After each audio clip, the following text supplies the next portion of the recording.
Assalamualaikum warahmatullahi ta'ala wabarakatuh. A'udzu billahi minasy syaithanir rajim. Bismillahirrahmanirrahim. Alhamdulillahi nasta'inuhu wa nastaghfiruh wa na'udzu billahi min shururi anfusina wa min sayyiati a'malina. May yahdihillahu fala mudilla lahu wa may yudlil fala hadiya lahu. Ashhadu an la ilaha illallah wa ashhadu anna Muhammadar Rasulullah la nabiyya ba'da. Qala rabbi shrah li sadri wa yassir li amri wahlul 'uqdatam min lisani yafqahu qawli. La haula wa la quwwata illa billahil 'aliyyil 'azim. Amma ba'd. Yang dimuliakan Tuan Pengurusi Masjid, Tuan Imam, Tuan Bilal, dan seluruh ahli jawatan kuasa masjid, muslimin dan muslimat, tuan-tuan dan puan-puan yang dirahmati oleh Allah Subhanahu wa ta'ala. Alhamdulillah, mari sama-sama kita meningkatkan setinggi-tinggi kesyukuran kita kepada Allah Subhanahu wa ta'ala, yang mananya dengan limpahan rahmat, karunia, taufik dan hidayah daripada Allah jualah, kita boleh lagi dipanjangkan umur oleh Allah, kita masih disehatkan badan oleh Allah, dan kita lagi boleh dibagi peluang sama-sama meraihkan majlis ilmu di pagi hari ini. Salawat serta salam tak lupa kita ucapkan hadirat baginda kita Rasulullah sallallahu alaihi wasallam beserta para sahabat, para kerabat dan orang-orang yang mengikut jejak langkah beliau ila yaumil qiyamah. Muslimin dan muslimat yang dirahmati oleh Allah Subhanahu wa ta'ala, jadi sebab ana baru pertama kali menjejakkan kaki di Masjid Timah ini, jadi elok sangatlah kalau kita perkenalkan diri sedikit atau ta'aruf sedikit lah. Nama yang disebut tadi Ustaz Ali bin Syahdan bin Haji Jahman, lahir Banjarmasin, Kalimantan Selatan, Indonesia. Jadi Al-Banjari. Kemudian bertugas mengajar di Tahfiz Al-Akhlaq Al-Islamiyah, Masjid Tinggi, Jalan Banjar, Perak, Bagan saya Perak. Anak 2 orang dalam kepedasan, anak 2 orang, bini baru 1 orang. Family itu Banjarmasin semua. Jadi anak 1 orang di sini. Boleh dikatakan bujang lah di Malaysia. Kalau tak ada bini kat sini ya. Itu setakat maklumat lah, supayanya nanti kita jumpa kat mana pun bolehlah berguru dengan sapa dan sesama orang Islam. Muslimin dan muslimat yang dirahmati oleh Allah Subhanahu wa ta'ala, alhamdulillah di pagi hari ini saya nak bincang satu masalah, nak ambil satu hadis daripada hadisnya baginda sallallahu alaihi wasallam, yang mananya hadis ini diriwayatkan oleh Sayyiduna Mu'az bin Jabal radhiyallahu anhu, seorang sahabat baginda sallallahu alaihi wasallam yang sangat rapat dengan Rasulullah, seorang sahabat Rasulullah sallallahu alaihi wasallam yang sangat disayang dan amanah sangat. Ialah bernama Mu'az bin Jabal. Riwayat daripada Mu'az bin Jabal dalam hadis yang sahih ini, Mu'az bin Jabal bertanya kepada Rasulullah, "Ya Rasulullah, akhbirni bi amalin yudkhilunil jannah wa yuba'iduni 'anil nar." Wahai Rasulullah, kata Mu'az bin Jabal, bagi aku satu amalan, kata Mu'az bin Jabal, yang mana dengan amalan tersebut aku boleh masuk surganya Allah jauh daripada api neraka Allah. Ini soalan Mu'az bin Jabal itu. Jadi kata Rasulullah, laqad sa'alta an azimin. Wahai Mu'az bin Jabal, kau bertanya kepada aku satu soalan yang sangat berat. Kau minta kepada aku satu amalan yang sangat susah, kata Rasulullah. Kenapa susah, tuan-tuan dan puan-puan, disebut oleh Rasulullah? Karena masuk surga jauh daripada api neraka ini merupakan destinasi kita nanti di akhir. Halat tuju kita matlamat seluruh makhluk Allah masuk surga jauh daripada api neraka Allah.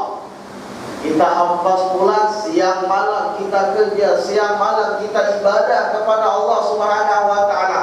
Kalau ujung-ujungnya nanti tak masuk surga jauh daripada api neraka Allah, seakan-akan sia-sia perjuangan selama hidup di dunia ini, tuan-tuan. Nah, inilah yang ditanyakan oleh Muaz bin Jabal. Jadi kata Rasulullah, susah wahai Muaz, berat sangat. Wa innahu la yasirun ala man yassarahullah. Akan tetapi kata Rasulullah, walaupun susah, walaupun berat, ada orang-orang yang dipilih oleh Allah senang buat amalan tersebut. Ada orang pilihan Allah, dia boleh dan mudah untuk mengerjakan amalan masuk surga jauh daripada api neraka Allah Subhanahu wa taala. Mudah-mudahan tuan-tuan, kita yang mengaji tiap saat, duduk meluangkan masa, mudah-mudahan kita termasuk orang-orang yang dipilih oleh Allah Subhanahu wa taala untuk senang mengerjakan amalan masuk surga jauh daripada api neraka Allah Subhanahu wa taala. Rasulullah menyambung hadisnya. Pertama kata Rasulullah, amalan masuk surga jauh daripada api neraka Allah ialah Muaz, ta'budullah wa la tusyriku bihi syai'a. Kau ibadah kepada Allah Subhanahu wa taala, kau sembah Allah Subhanahu wa taala, tapi jangan sekutukan Allah. Jangan syirik dengan Allah. Jangan buat benda-benda syirik kepada Allah Subhanahu wa taala. Yakin hanya kepada Allah. Jangan sekutukan Allah Subhanahu wa taala. Itu pertama sekali kata Rasulullah. Muslimin dan muslimat yang dirahmati oleh Allah Subhanahu wa taala, kalaulah kita sembah patung di hadapan kita, kita takkan buat dah. Kalaulah kita sembah pokok di hadapan kita, kita tak akan buat. Kalaulah kita misalnya menyembah kubur di hadapan kita pun, kita tak akan buat. Sebab benda ini nampak sangat syirik kepada Allah Subhanahu wa taala. Yang jadi masalah, tuan-tuan dan puan-puan yang dirahmati oleh Allah Subhanahu wa taala, minta maaf kalau kita dalami masalah syirik ni, ada syirik yang namanya syirik jali, syirik yang nampak. Macam tadi lah, ada syirik yang khafi, syirik yang tersembunyi. Ini yang berat. Contohnya, kita sombong. Sebab yang sombong hanyalah Allah. Sifat takabur hanya Allah yang mempunyai, bukan makhluk Allah. Ini yang kadang-kadang kalau kita buat ni. Kadang-kadang kita sombong dengan keadaan kita macam ni. Kita sombong sering sembahyang malam lah. Kita sombong macam ni lah. Macam-macam yang dalam hati kita ni. Belum lagi sifat riya, kita minta lihat dengan orang lain. Belum lagi di saat kita sembahyang Allahu Akbar, Allah Maha Besar, tapi di saat kita sembahyang kita lupa dengan Allah, kita lalai dengan Allah Subhanahu wa taala. Kita kadang-kadang di saat sembahyang masih ingat dengan kendaraan. Kita kadang-kadang masa sembahyang masih ingat lagi dengan Allah tak kunci. Kadang-kadang kita ingat lagi masa sembahyang macam-macam, betul. Inilah pandainya syaitan nak merayu manusia. Di saat di luar sembahyang kita tak ingat. Letak kunci almari sebelum nak pergi masjid tu, tak ingat. Mana kunci masjid almari ni ketika nak pergi masjid? Kan, tak apalah. Masa kita sembahyang, tuan syaitan tiba-tiba dia ingatkan. Dia ingatkan kita, Allahu Akbar. Betul lah, lepas aku ambil air sembahyang tadi, kunci aku letak atas katil. Sebab syaitan pandai dia rayu kita, sehingga yang kita fikir, Allahu Akbar, kunci atas katil ni duit banyak dalam alam ni. Itu yang kita risau. Lalai kita kepada Allah Subhanahu wa taala. Oleh sebab itu tuan-tuan, kita nak pergi masjid ni, kita kena betul-betul dulu siapkan, sediakan sesuatu. Jangan buat yang melalaikan daripada Allah. Kalau rumah, kunci rumah, jangan buat kita risau dalam sembahyang. Kalau pakai motor, kunci motor dulu. Kereta, kunci kereta. Apa tujuan? Supaya jangan dirisaukan oleh iblis ketika kita sembahyang, sehingga kita lalai kepada Allah Subhanahu wa ta'ala. Sebab tujuan kita sembahyang munajat kepada Allah Subhanahu wa ta'ala. Sehinggalah kita memang betul berucap ketika doa iftitah, inna salati, sembahyangku, wa nusuki, ibadahku, wa mahyaya wa mamati, hidup dan matiku ya Allah, lillahi rabbil alamin, memang untukmu ya Allah, tidak bukan untuk yang lain. Baru benar kita ucap dengan doa iftitah kita. Allahu Akbar. Oleh sebab kita sering buat macam ni tuan-tuan, jalannya ialah kita taubat kepada Allah, sering istighfar kepada Allah. Ya Allah, mungkin hamba sering buat syirik yang tak nampak ni ya Allah, yang khafi ni, ampunkanlah dosa hamba ini. Ini satu jalan tuan-tuan, supaya kita betul-betul sembahyang ni khusyuk kepada Allah Subhanahu wa ta'ala, sesuai dengan firman Allah, wa ma khalaqtul jinna wal insa illa liya'budun. Kata Allah, aku tidak cipta manusia dan jin kecuali untuk menyembah kepada aku, kata Allah. Imam Ibnu Abbas mentafsirkan ayat ini tuan-tuan, illa liya'rifun, terkecuali untuk mengenal Allah Subhanahu wa ta'ala. Jadi tuan-tuan, kenal ini perlu. Kenal itu perlu sangat dengan Allah Subhanahu wa ta'ala. Sebab Nabi dah kata, awwaluddin ma'rifatullah. Awal-awal agama tu kena kenal dengan Allah Subhanahu wa ta'ala dulu. Belajarlah dengan sifat 20, belajarlah dengan sifat-sifatnya Allah Subhanahu wa ta'ala, sehingganya kita yakin kepada Allah Subhanahu wa ta'ala. Hanya Allah matlamat dan halal tujuh kita. Ini memang berat tuan, tapi kita terailah sedikit demi sedikit kan. Naiklah sedikit demi sedikit. Allahu Akbar. Ada cerita tuan, minta maaf sampai dia mengantuk ya tuan. Ada cerita tuan-tuan, seorang ahli tauhid. Ahli tauhid ni tuan, dia akan merasa tenang. Orang yang ilmu tasawufnya kuat, tauhidnya kuat, fiqhnya kuat, dia akan tenang bertenang hidup ni. Tak ada masalah. Dia tak risau pun, sebab dia tahu dah semua takdir daripada Allah kan. Jadi ada cerita ni melawak sedikit lah tuan-tuan, tapi memang ini cerita bukan sabotas, memang ada dalam kita. Seorang ahli tauhid, dan dia pun seorang raja. Seorang raja tuan-tuan, ahli tauhid pula. Hebat makrifahnya dengan Allah Subhanahu wa ta'ala. Jadi sebab dia seorang ahli tauhid, dia mencinta dalam hatinya, aku nak kahwinkan anak perempuanku ni dengan orang yang ahli tauhid juga. Nak ada mendapatkan seorang menantu pun yang ahli tauhid, supaya kalau nak sembah mudah sikit, sama-sama bertukar berkongsi ilmu agama Allah, senang sikit. Tapi dia anggap susah sangat nak cari sekarang ni, supaya dia boleh merata tempat tahu, boleh nak kahwinkan anak dia dengan ahli tauhid. Dia buat ijtihad. Raja buat ijtihad di merata tempat, mana-mana dia ijtihad dengan satu ucapan, kata raja, siapa yang boleh jawab soalan tauhid aku, itu saja. Sesiapa yang boleh jawab soalan tauhid aku akan kahwinkan dengan anak perempuanku free, tak bayar mahal sedikit pun. Allah Akbar. Seandainya masih ada lagi macam ni kan, anak raja ni free pula. Anak raja Perak lah, misalnya dia istihar, raja Perak istihar di mana-mana tempat, masuklah masih timbang misalnya kan. Siapa boleh jawab soalan tauhidku, bisa kata raja, aku nikahkan, aku kahwinkan dengan anak perempuanku, tak bayar mahal sedikit pun, free. Siapa yang tak nak? Mesti orang nak, sebab anak raja nak jadi menantu raja orang. Semua pakar-pakar mendaftar diri tuan. Ustaz boleh halal-halal kan? Ke halal-halal dapat boleh jawab soalan raja ni. Satu soalan itu tak banyak, karena soalan saja, tak ada apa-apa kata raja, soalan ini soalan aku hanya menggunakan isyarat. Aku tak bagi soalan dengan bersuara sedikit pun. Aku hanya membagi isyarat dan kau jawab pun dengan isyarat tanpa berbunyi sedikit pun. Kata orang berat juga ni.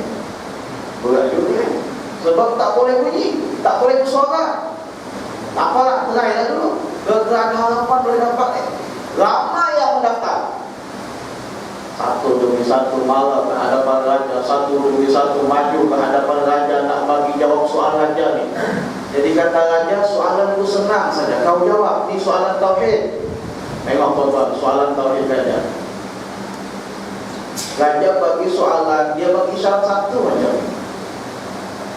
Jawab kata raja, tapi jawab tak boleh bunyi. Dia kata, oh macam mana nak jawab ni? Nak cakap satu, tak boleh bunyi. Tak boleh jawab. Ini kepala nak jawab. Soalan kedua kata raja, hari satu ni dua. Raja tak bunyi pun, tak bersoalan pun, dia bagi syarat macam ni saja. Tapi ini kepala nak jawab. Dua soalan dan tak boleh jawab.